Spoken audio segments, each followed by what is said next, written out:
welcome to Basic Brewing Video. I'm James Spencer. I'm Steve Wilkes. It's summer allergy time, and what better to... Achoo! Yes. Right back at you.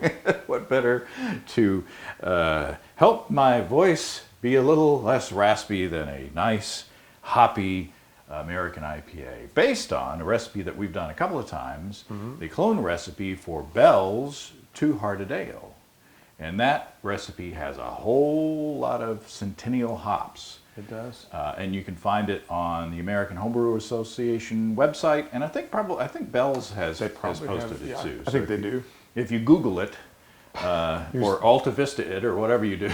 Don't Alta Vista it. But look for it, and you can find it. Well, this recipe is based on it, but I wanted to brew it again, but I was like, I can't brew it again because we can't do another show on that same recipe. So I said, I know, I'll switch to Simcoe hops and see if there's a difference. Okay. So you ready? I'm ready. It's pretty straightforward. Yeah. Into 8 gallons or 30 liters of water at 150 degrees Fahrenheit or 65 C. This is a 5 gallon or a 19 liter batch, by the way. I put 10 pounds or 4.5 kilograms of American Two-Row, 3 pounds or 1.4 kilograms of pale malt, 8 ounces or 227 grams of 40 Lovibond Crystal. And I mashed at 150 degrees Fahrenheit or 65 C for 70 minutes. I collected my wort. I put into the beginning of the boil 4 grams of gypsum. And I boiled for 60 minutes, but I waited 15 minutes to put the first hop addition in. So with 45 minutes left in the boil, I put in 1 ounce or 28 grams of Simcoe pellets at 13.2% alpha acid.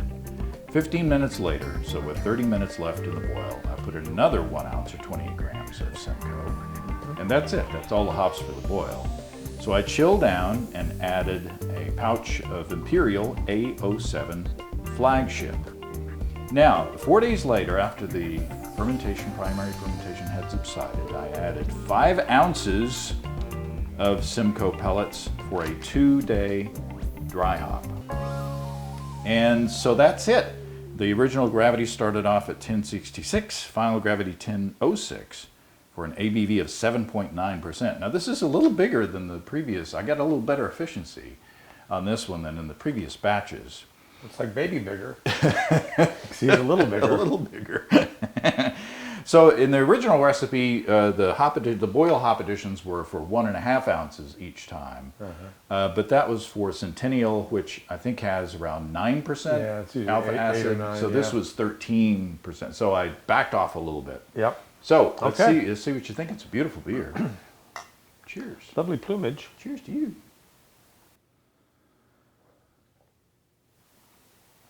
Well, that's just good. Oh, I love that. Yeah, that's just good. That's it is different from Two-Hearted. Yeah. Yeah. The Simcoe definitely changed it. It's a little more grapefruity. I think it's actually a little softer. I think so too.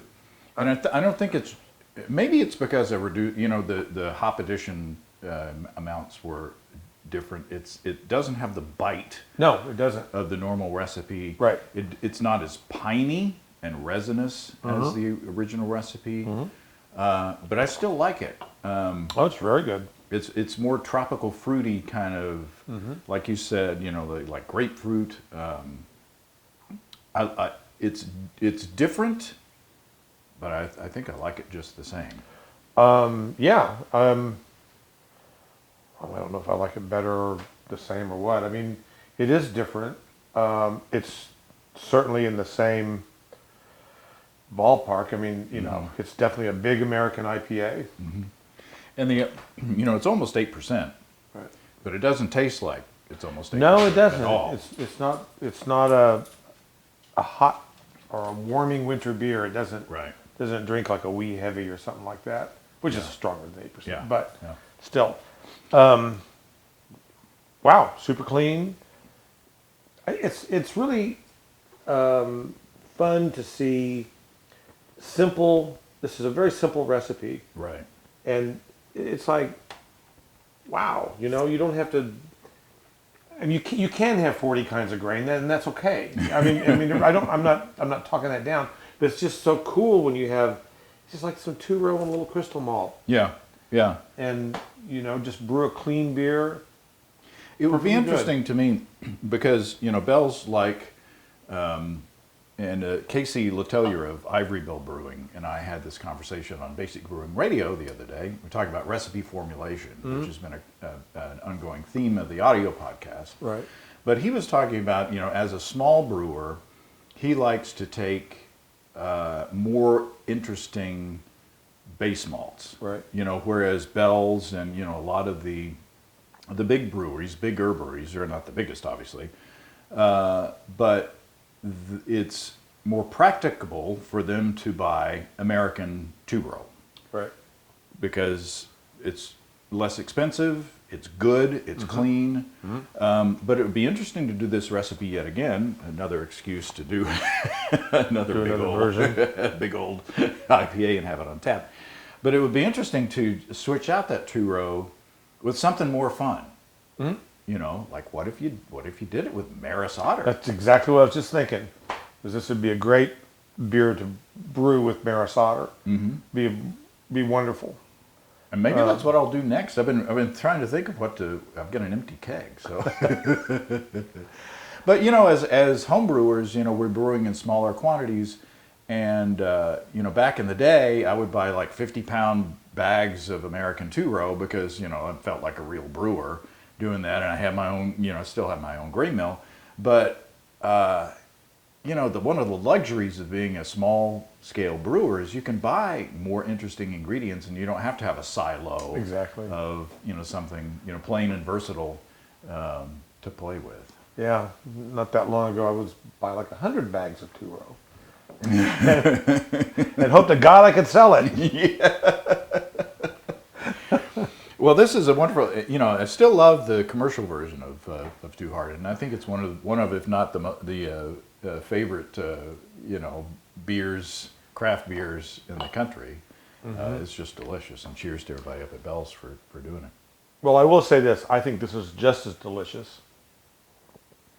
One of the nice things I like about James's beers is they don't taste like homebrew. Wait till the next show. Your beer always tastes professionally made. Oh, well, thank you. Well, that means a lot. It really does. It never tastes like, okay, that's a homebrew. It doesn't have that twang. Thank you for sharing that, and don't ever do that again. Hey, I found another bottle hidden behind another plant. Here's my version of a Scottish wee heavy. Oh. I'm thankful, but I'm in recovery. Look over there. Your beers are always, they always come across, they're just really well made. Well, thank you. I appreciate that. Well, cheers to you. And to you as well. I mean, I think not, breaking our arms, patting ourselves on the back, but, when you brew for like 20 some odd years, well, you learn a thing or two. You better start to get it right once in a while. That is the thing. People will write in, they'll comment, like, don't you ever review beers, or didn't you brew a beer you don't like? I'm like, wait till next show. Yeah, that happens, but we're not going to talk about it. Spoiler alert. But mostly that doesn't happen anymore. Yeah. I mean, mostly it doesn't. Yeah. Mostly, yeah. I don't know when the last time I had a dumper. Well, it was actually this morning, but that's a whole different thing. Okay. All right, everybody. All right. That's enough. On that downward movement. Okay. Cheers, everybody. Happy brewing. Happy brewing. Come and visit us online at basicbrewing.com. You can find archive lists of our audio and video podcasts on homebrewing. You can also find our DVDs and our brewer's logbook, where you can track and log up to 50 batches of beer. That went downhill in a hurry.